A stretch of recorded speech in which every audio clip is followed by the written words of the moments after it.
welcome to our continued focus on the concept and the theory of green investment. We've been talking over the last couple of episodes about how this needs to be constructed from a finance point of view and what kind of partnerships could be built, both global and local, in order to encourage green investment.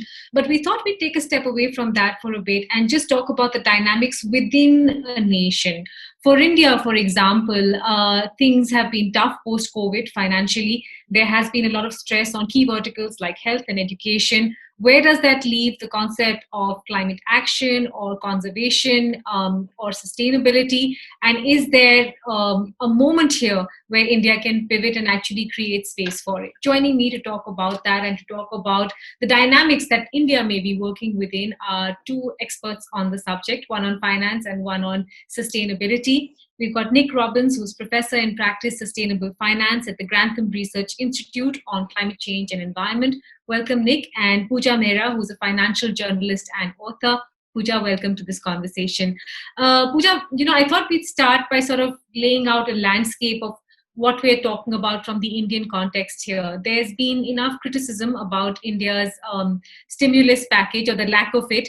As IMF as well has pointed out, it's barely 2% compared to the 9% and 10% developed economies are doing.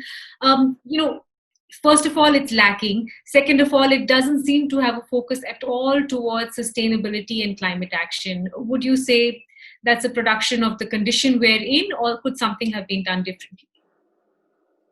To take the two questions separately, Mitali, first, whatever is being spent, given that a large part of it, the large part of the spending is going towards enhanced, let's say, NREGA budgets, allocations, it's really in the hands of the state governments, therefore, or the district administrations where NREGA work sites are, to make sure that the kind of works that villagers are encouraged to consider are in fact, linked with climate change. Because in the past, we've seen a lot of NREGA work that has gone into, for instance, rejuvenating groundwater, a lot of works that actually are linked with sustainable goals. So this is more a thing of capacity building at the village and the district level. This part of government spending is possible, in fact, to use for this goal. But where you're spending through the banks, where the government gives a guarantee for loans, for instance, for small companies. This is completely unconditional, sovereign guarantee, and how it's going to be linked up to sustainability or climate change goals is not clear to me. I don't think there's any effort over there. I thought that, this was a good opportunity for the government to, in fact, reorient its spending in this way. But I'm afraid, as most other things, capacity constraints, finance ministry being a slave of past old habits, all of that has kicked in as expected, and we are not seeing the kind of results that would have been in fact possible. Nick, let me draw you into this conversation with a couple of numbers just for context. There is a report recently out by the Climate Policy Initiative that talks about what India had earmarked towards climate action. And it's a very large $170 billion per year. This is from the last couple of years. However, over the last few years, as little as 10% of that figure actually got spent. So it's not like intent didn't exist, but obviously there is a big problem with execution. What does a green transition agenda look like? And what is it that India has missed on this very vital transition over the last couple of years? Well, I think what you've shown, Mitali, is actually that really the issue about green investment and green transitions, it's not a shortage of money. As you say, there's an intent there from the government, and actually there is now in the financial sectors, including in India, in the banking sector and the investment sector, a desire to make sure that their assets are aligned with essentially the future-facing economy. because we know which way the economy is going now. But what has happened with COVID is we've had a live stress test. A lot of people are talking about stress tests, but we look what's happening in the oil and gas sector. Peak oil has been brought forward maybe by a decade. So essentially, we know now, particularly in India, that actually renewables, particularly solar, are a fantastic bargain. They're a bargain for energy. They're a real bargain for development in terms of access to energy in rural areas and so on. And what Puja was saying about how you could actually use government areas for the nature restoration, you could also think about that in terms of renewal. So clearly in India and other countries, there's a real issue about fiscal space. But I think there is an opportunity here. People use this sort of buzz phrase of building back that better, of thinking about what are the fiscal interventions you can use. Stop doing bad stuff. So stop fossil fuel subsidies, are those still going on? And how can you can tailor your fiscal interventions to crowd in private capital? There's a large pools of savings in India, particularly in terms of mutual funds. How do you pull that in? What's the role of the RBI? What can they do? You have policy sector lending in India. Could that be fine-tuned? Could that be made more efficient in terms of these areas? So I think India has a toolbox, but really I think it's that focus on which of the sectors are going to pull India forward in the future, and they're going to be nature and environmentally based, renewable energy, restoring nature, smart cities, and so on. Puja also raised an important point, Nick, about unemployment and job generation, which indeed should be the thrust of the focus of this government, given the unemployment numbers we're dealing with. Equally, as you pointed out, there is high global interest in areas like solar energy, and that could be a source of creating jobs going ahead. What kind of sort of working methods should be put in place at this point to ensure that this green transition focuses on the most important imperative, which is getting more jobs going? Me or Puja? Who do you do? To you, Nick. Fine, okay. Well, I mean, I think one of the great things is that we know that the shift to a zero carbon economy, a resilient economy, is a great job creating machine. All the evidence suggests that that's going to be the case.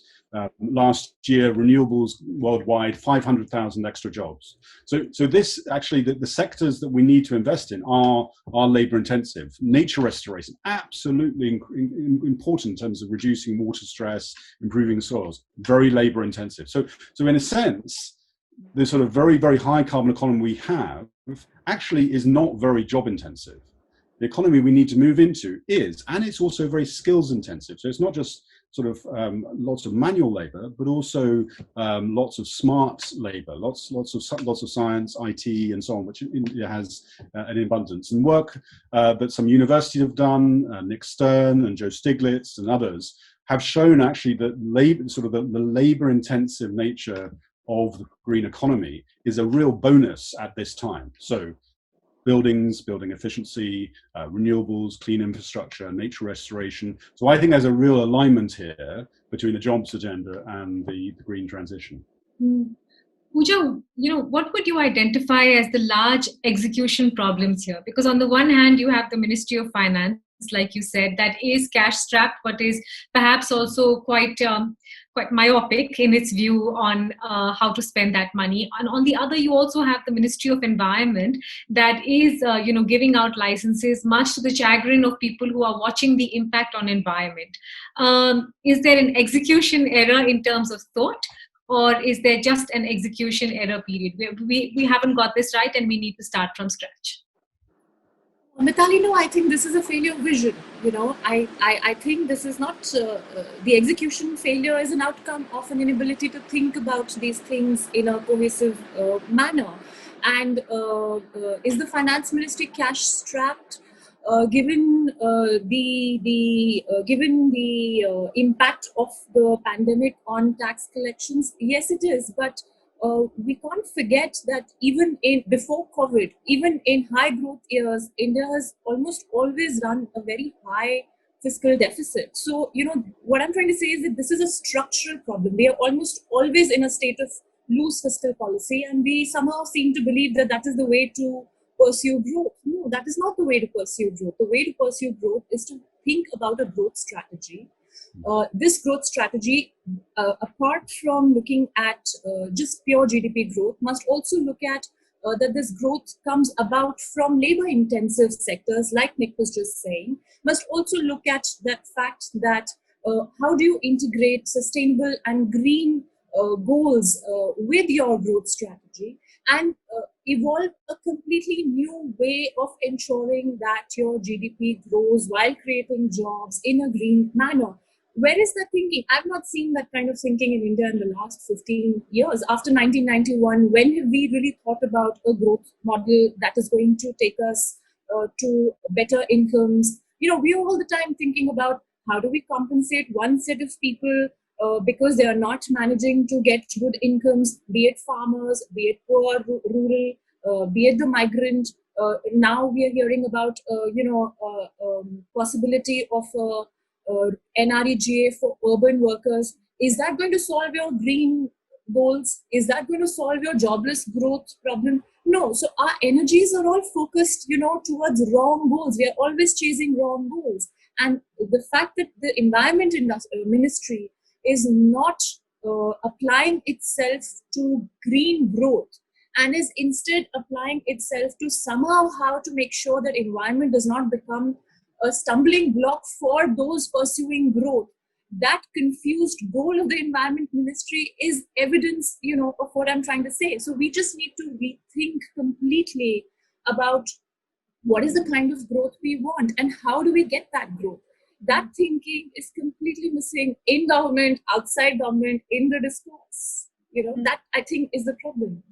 Let me pick up on that last line that you said, Pooja. Aside from what's happening within the government, what's your sense of how finance in India, and I mean, private finance as well, is approaching this? Because here we are with a glut of information about air pollution, water pollution, urban city hazards.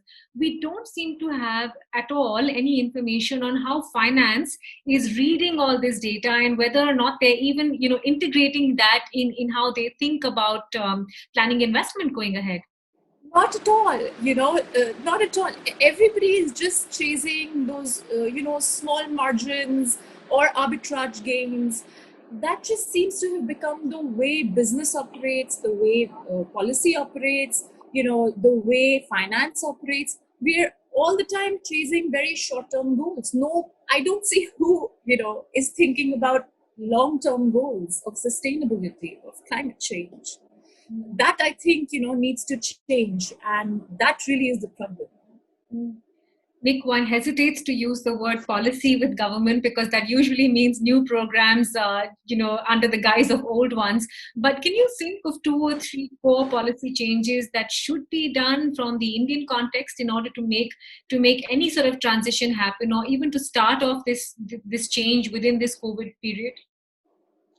Yeah, a couple of things. Maybe if I could just build on what Puja was saying, I think it's really interesting. So one of the things when I was working in the financial sector here in the UK, I introduced what was called the first carbon footprint for an investment fund. So looking at all your investments, 100, and then estimating and then measuring it against a benchmark.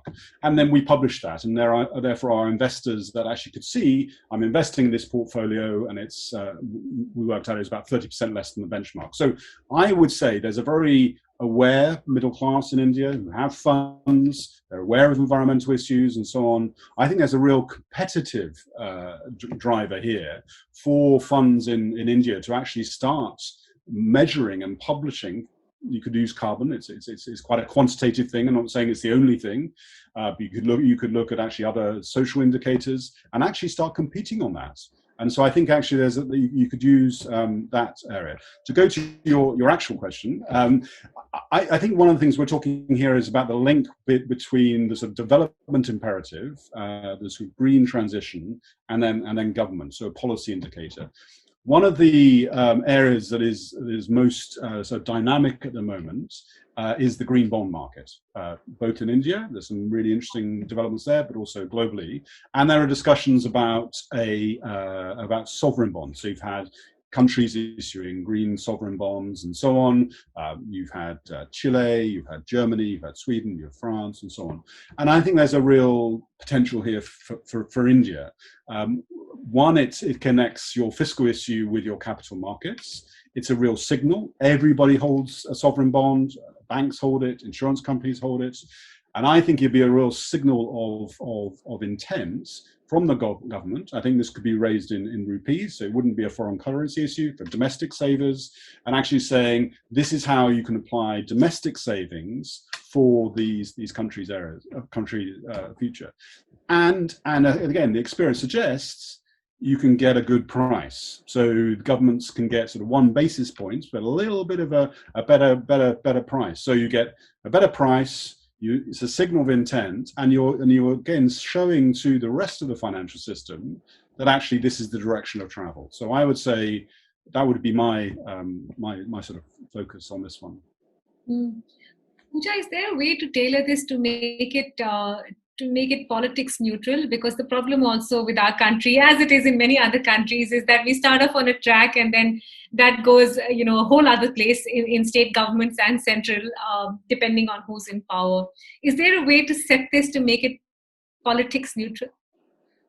It should be, right? Because, the one thing, for instance, I've seen narratives work in a small way, at least, is, when Prime Minister Modi uses his popularity, to talk about things such as Swachh Bharat.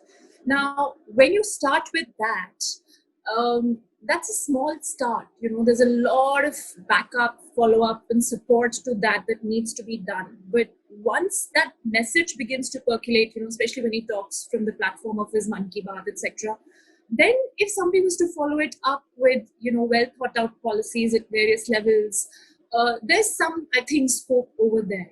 But like we've seen with Swachh Bharat, if he just talks about it and it's not followed up with proper policy initiatives, then, everybody just talks about it, but we don't really see any material gains on the ground.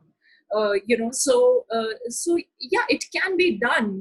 I'm optimistic on that. But the question is that, will policy support of that sort come forward, or will it just remain a slogan?